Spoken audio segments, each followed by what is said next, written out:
안녕하십니까. 신의균의 국방TV 시큐리티 뉴스입니다. 자, 오늘도 우크라이나 전황, 이스라엘 상황 같이 알아보도록 하겠습니다.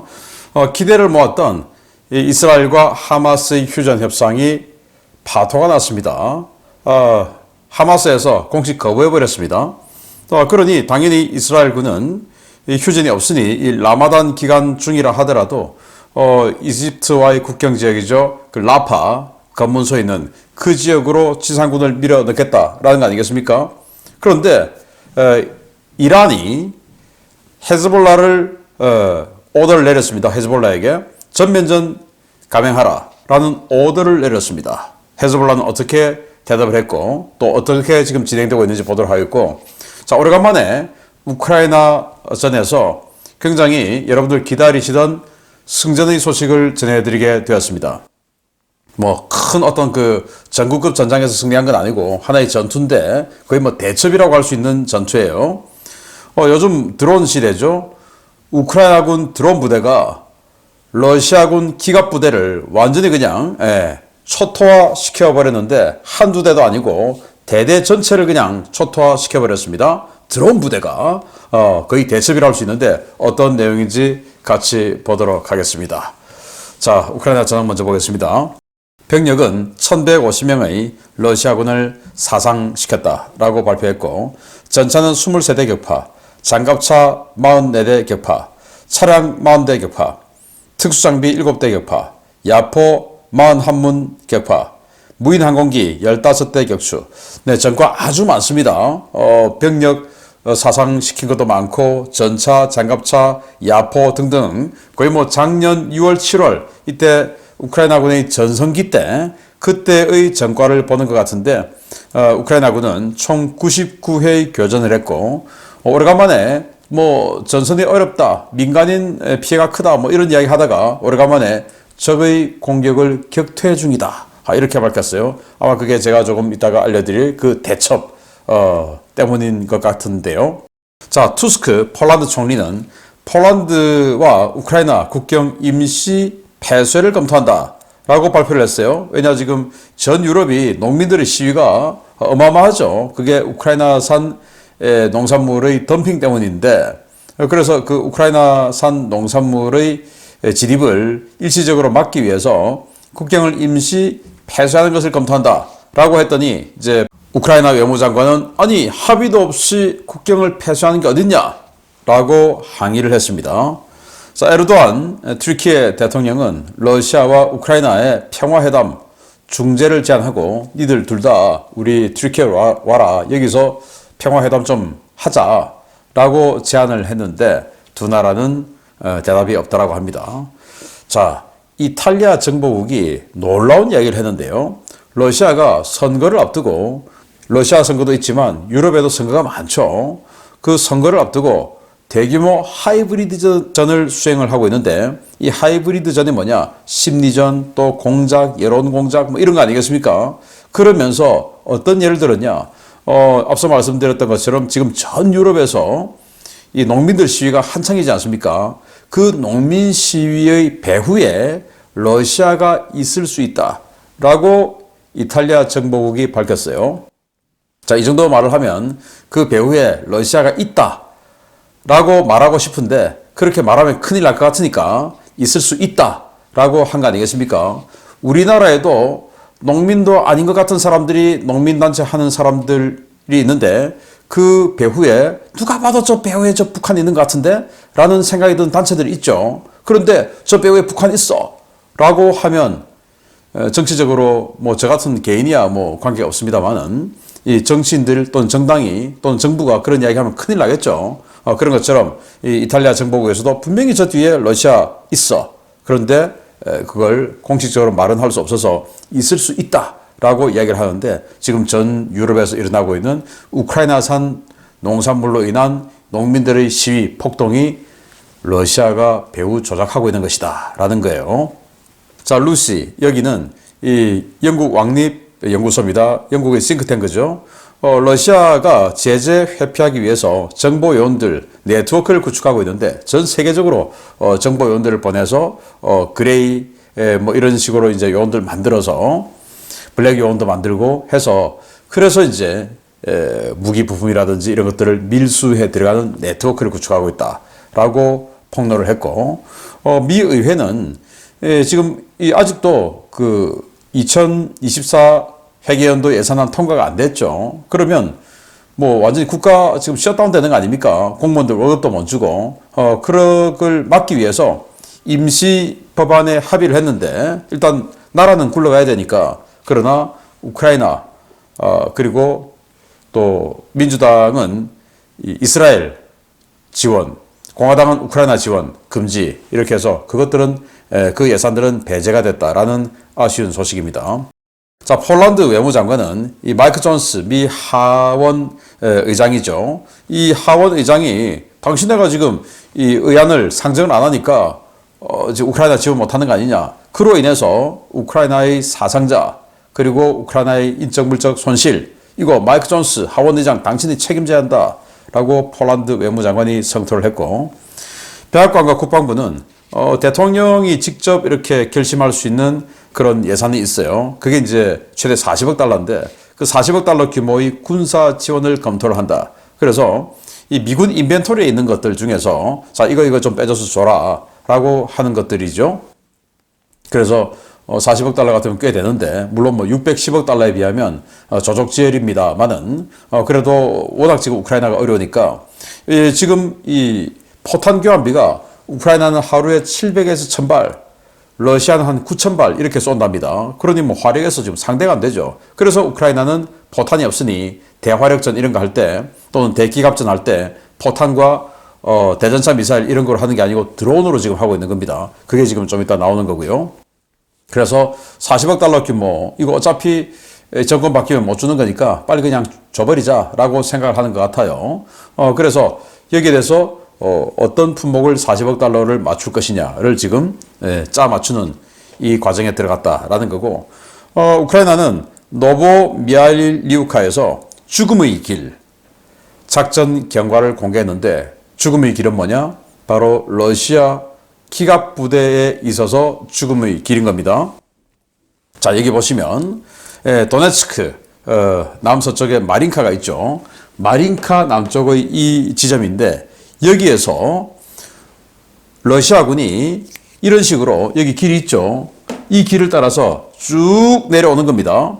러시아 기갑부대가 러시아 해군 육전 여단의 기계화 기갑부대인데 쭉 내려오는 걸 우크라이나가 발견을 하고, 우크라이나 79 공중 강습여단의 드론 부대가 이것들을 차례차례 계속해서 때려버린 거예요. 그런데 지금 25대의 러시아군 전차 장갑차가 이 길에서만 다 파괴가 됐는데, 이게 한꺼번에 25대가 온 게 아니고, 정말 이해를 할 수 없는 게, 지금 동영상 좀 보시겠습니다, 같이.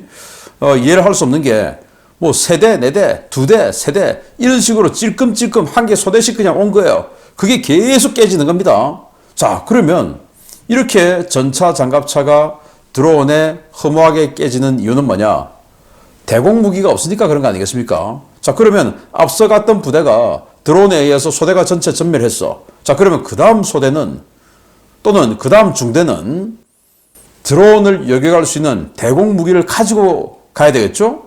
그런데도 그냥 계속 가는 거예요. 그래서 결국은 대대 전체가 몇 시간에 걸쳐서 이렇게, 그러니까 뭐 한 30분에 걸쳐서 한 번에 지금 전멸된 게 아니고 계속 3대씩, 2대씩, 뭐 5대씩 이렇게 오다가 결국은 이 도로 하나에서만 25대가 파괴화된 전투라고 하는데, 자, 이걸 보면서 우리나라도 무슨 뭐 드론보 전투 여단이다, 뭐다, 뭐 드론 전투 사령부다, 이런 거 해서 만들 게 아니라 그냥 이제는 드론은 일상이다. 그래서 우리 한 개 보병 소대에 드론을 조작하는 이 부대원들이 분대에 최소 2명씩은 들어가 있어야 된다라는 거 아니겠습니까? 이런 거 보면 그렇죠. 그래서 아까 동영상 보셨듯이 자폭 돌격하는 드론도 있고, 그리고 위에서 박격포탄이나 이런 것들 따라서 투하하는 이 드론도 있고, 이런데 그런 것들을 우리도 자유자재로 할 수 있는 이런 역량을 키워야 되겠다. 반대로 북한이 이거 안 하겠습니까? 드론 요즘 이 우크라이나전 개전 초기만 하더라도 중국제 DJI 드론, 뭐 매빅 이런 거 한 150만 원 이랬는데, 요새는 뭐 이제 그런 것들 중에서 핵심 기능 다 떼버리고 그냥 뭐 10만 원, 20만 원이면 충분히 만든다라고 해요. 얼마나 쌉니까? 북한이 안 하겠어요? 그러면 우리 한국의 보병부대, 기계화 부대는 뭐 해야 되냐? 드론을 근거리에서 이용할 수 있는 안티 드론 장비 반드시 있어야 되고, 또 우리도 북한의 포병, 북한의 기계화 부대를 파괴시킬 수 있는 드론 우리도 있어야 되겠죠. 그런데 드론보 전투 여단이다, 드론 전투 사령부다, 이런 거 해서 별자리만 잔뜩 만들어 놓고 실제 전투 역량은 해당 이 창급 부대에 전혀 없고, 이런 거 만들어 놓으면 됩니까? 안 됩니까? 안 되죠. 자, 정말 오래간만에 어마어마하게 큰 전과, 이야, 이 한계 축선에서 25대가 파괴됐어요. 몇 시간에 걸쳐서. 정말 바보 아닌가 모르겠습니다. 자, 그리고 또 제3돌격여단, 아조프 여단이라고 부르는 바로 그 부대죠.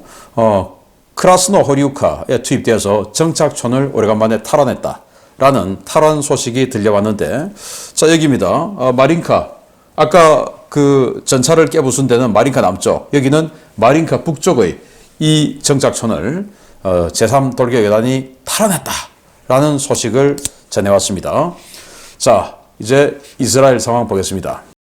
야, 여기 오래간만에 아주 많은 뭔가 상황이 벌어졌네요. 특히 노스가자 지역에 많은 포격이 있는 것을 볼 수가 있고, 또 중부 가자 지역에도 굉장히 많은 포격이 있는 것을 볼 수가 있습니다. 칸 유니스를 제외하고 거의 대부분의 이 가자 지역에 굉장히 많은 포격과 폭격, 전투가 벌어지고 있는 것을 볼 수가 있는데요. 자, 지상전 추가 전사자는 없다라고 밝혔는데, 이스마일 하니에가 하마스죠.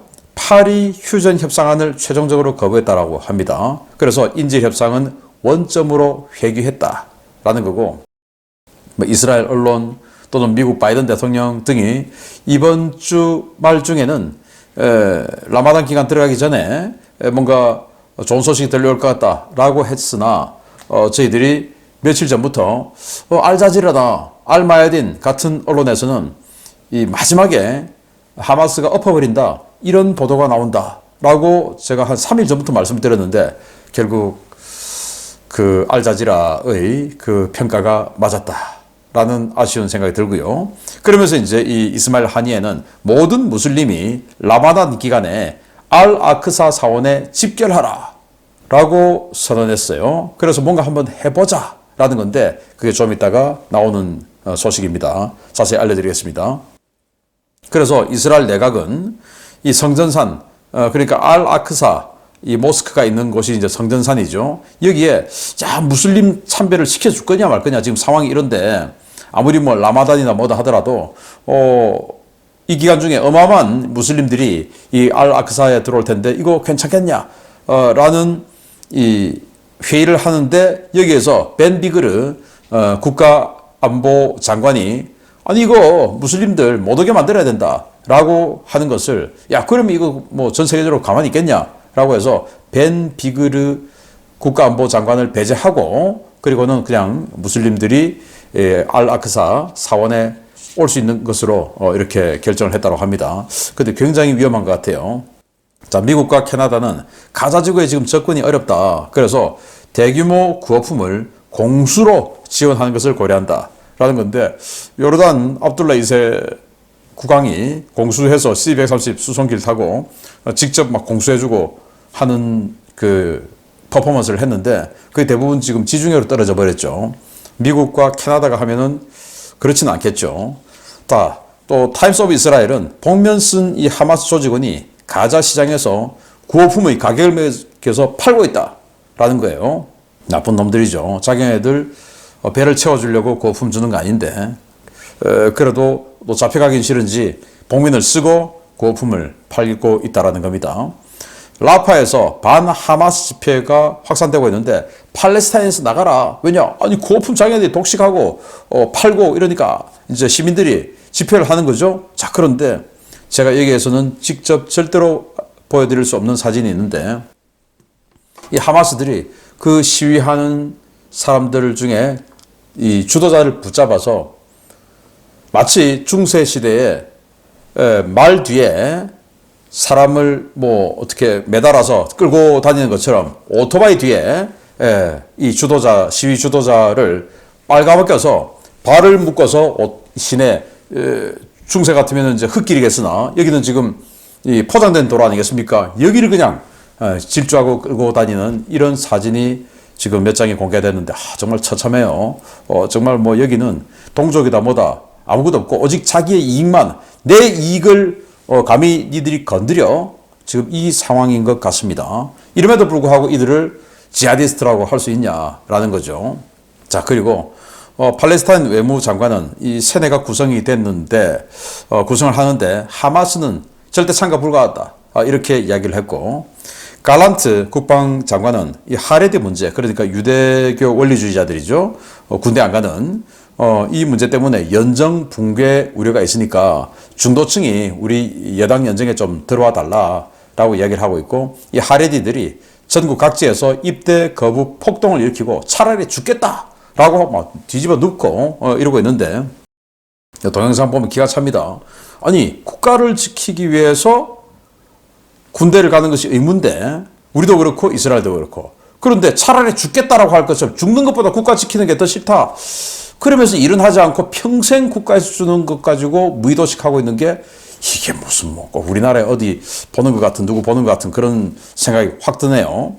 자, 이스라엘군이 다마스쿠스, 시리아 수도죠, 그 시내에 이란 시설물 개량해서 공습을 감행했는데, 자, 이렇게 두 군데에다가 폭격을 감행했습니다. 그래서 여기 이제 전황 지도를 보면 이 지역이 다마스쿠스고 시리아입니다. 여기에 폭격을 감행했고, 레바논 국경 지역 이 지역에 완전히 지금 전투가 폭격이 어마어마하게 지금 진행되고 있는 모습을 볼 수가 있습니다. 자, 이 레바논 헤즈볼라 여기에 대해서 이란이 전면전 지령을 내렸습니다. 보겠습니다. 이스라엘과 헤즈볼라 간의 화력 공방전이 점차 격화되고 있는 가운데 이번 중동 사태의 배후에서 이른바 저항의 축을 지휘하고 있는 이란이 헤즈볼라에게 이스라엘과의 전면전을 지시했다는 소식입니다. 곧 다가오는 라마단 기간에 이스라엘을 겨냥한 대규모 테러도 준비되고 있다고 하는데, 이번 사태 이란 지도부를 제거하지 않는 이상은 끝나지 않을 것 같습니다. 이란이 레바논 무장정파 헤즈볼라에 이스라엘 북부 국경을 따라 전선을 확대하라 라는 지시를 내렸으며, 이에 따라 헤즈볼라가 대규모 공격을 준비하고 있다고 아랍포스트와 예루살렘 포스트 등의 중동 매체들이 일제히 보도했습니다. 아랍포스트는 이란과 레바논 정부 고위 당국자를 인용해서 이란 당국은 이스라엘이 라파에 대한 지상군 투입 의사가 확고하다는 사실을 인지했고, 이에 따라 이스라엘에 대한 대규모 공격을 저항의 축 각 주체들에게 지시했다라고 전했습니다. 테헤란이 각 세력에 전파한 명령에 따르면 이란 수뇌부는 이스라엘이 라파 침공을 마무리하면 그 다음 단계로 레바논을 공격할 것이라고 판단하고 있습니다. 이에 따라 이란은 이스라엘군이 북부 전선에서 전열을 정비하고 선제 공격을 가하기 전 헤즈볼라가 먼저 움직여야 한다는 결론을 내린 것으로 전해졌습니다. 아랍포스트는 이 문제를 논의하기 위해 지난 2월 27일 이란 이슬람 혁명수비대 쿠드스군 사령관 이스마일 카니 준장이 베이루트에 급파됐다고 전했는데요. 카니 준장은 하산 나스랄라 헤즈볼라 사무총장을 만나 이란이 입수한 첩보를 공유하고 헤즈볼라의 전면전 준비를 하라고 말한 것으로 알려졌습니다. 아랍포스트에 이 소식을 전한 이란 혁명수비대 고위 관계자는 나스랄라는 이스라엘이 라파를 침공할 것을 완전히 확신하고 있었다라며, 이란의 공격 지시를 받은 나스랄라가 카니에게 전쟁 수행 방식에 있어 완전한 자율성을 보장해달라고 요청했다라고 전했습니다. 공교롭게도 헤즈볼라는 이 같은 보도가 나온 시기를 전후해 이스라엘에 대한 공격 수위를 크게 높이기 시작했는데요. 현지 매체들은 이스라엘군이 라파에 지상군을 투입하기 시작하기 직전 또는 시작한 직후 헤즈볼라가 이스라엘을 상대로 대규모 군사작전에 나설 가능성이 크다는 전망들을 쏟아내고 있습니다. 이와 관련해 요아브 갈란트 이스라엘 국방장관도 이란과 헤즈볼라, 하마스가 지난 10월 7일 사건을 재현하기 위해 라마단 기간을 이용해 성전산과 서안지구 지역에서 이스라엘을 공격할 가능성이 있다라고 경고했습니다. 성전산 알-아크사 모스크는 이슬람교의 창시자 무함마드가 하늘로 승천했다고 해서 메카이 카바, 메디나의 예언자 모스크와 함께 이슬람 3대 성지로 손꼽히는데요. 이 때문에 라마단 기간이 되면 세계 각국에서 대규모 무슬림들이 성지 순례를 오는 것으로 잘 알려져 있습니다. 이 때문에 이스라엘 당국은 3월 초 라마단이 시작되면 이란이 주도하는 저항의 축 세력이 북부 전선은 물론 예루살렘과 서안지구 일대에서 동시다발적인 대규모 도발에 나설 가능성이 크다고 보고 있는데요. 아무래도 이란 수뇌부를 제거하지 않는 이상 중동 지역의 전쟁은 끝나지 않을 것 같습니다. 네, 쿠드스군, 그러니까 이란의 해외 작전군이죠. 쿠드스군 사령관이 레바논에 가서 나스랄라 헤즈볼라 수장에게 전면전 준비해 라고 오더를 내린 겁니다. 자, 그런데 이 나스랄라는 이거 지금 하기 싫죠. 왜냐? 하면 이스라엘이 진짜로 밀고 들어오고 결국 또 당연히 전쟁의 이 승리는 헤드를 따는 거 아니겠습니까? 그러면 자기가 제거될 가능성이 높죠. 그래서 이 나스랄라는 이란에 이 전쟁 수행 방식에 있어서 완전한 자율성을 보장해달라라고 요청했다라고 하는 것은 이란이 상전이라는 것이 확실한 거죠. 그건 누구나 다 알고 있는 사실이고. 그래서 자율성을 보장해달라 그 말은 좀 찔끔찔끔해서 전면전은 아니더라도 자기가 좀 도망가고 피신하고 또 이스라엘을 너무나 크게 자극하지는 않을 정도 수준에서 좀 할 수 있게끔 좀 해달라. 니들이 시키는 대로 그냥 완전히 그냥 다 일어나서 하다 보면 결국 내가 죽지 않느냐. 이런 것 같아요. 그래서 이런 상황이다 보니 이 국경 지역으로 이스라엘군이 어마어마하게 지금 집결을 하고 있는데 국경 지역으로 이동 중인 이스라엘군 포병부대 M109 자주포 포병부대를 볼 수가 있는데, 자, 지금 동영상 보시겠습니다. 이 운전자가 지나가다가 이거 찍은 거예요. 와, 엄청 많다 하면서 이제 찍은 건데 거의 수십 대가 지금 지나가고 있는 대기하고 있는 그 노견에 지금 대기를 하고 있죠. 아마 부대 정비하고 휴식하고 있는 모습 같은데, 자, 이런 식으로 계속 국경 지역으로 이동해서 전면전 준비를 하고 있는 이스라엘군. 자, 그런데 3월 10일부터 라마단 기간이 되고 여기에 알-아크사로 모여라 라고 한예가 선포를 했죠. 바로 통곡의 벽 뒤 여기가 성전산이에요. 성전이 있다고 해서 이 언덕이 성전산인데 여기에 있는 이 노란색 저기가 알-아크사 사원이고 여기에서 무함마드가 승천했고 그리고 천사와 같이 내려왔다 해서 그 정도면 진짜 엄청난 성지 아니겠습니까? 이슬람 3대 성지. 예루살렘은 기독교의 성지 그리고 이슬람의 성지 동시에요. 그래서 여기가 지금 이스라엘 쪽인데 이 통곡의 벽 밖으로 만약에 수만 명, 수십만 명의 무슬림들이 전 세계에서 들어와서 쏟아져 나오면 이거 어떡하겠습니까? 그리고 성지 순례를 가장해서 지하디스트들이 들어와서 이 예루살렘을 완전히 그냥 혼돈으로 몰아넣을 가능성이 있다라고 해서 지금 굉장히 큰 긴장이 생기고 있는 예루살렘까지 알려드렸습니다. 마치겠습니다. 감사합니다.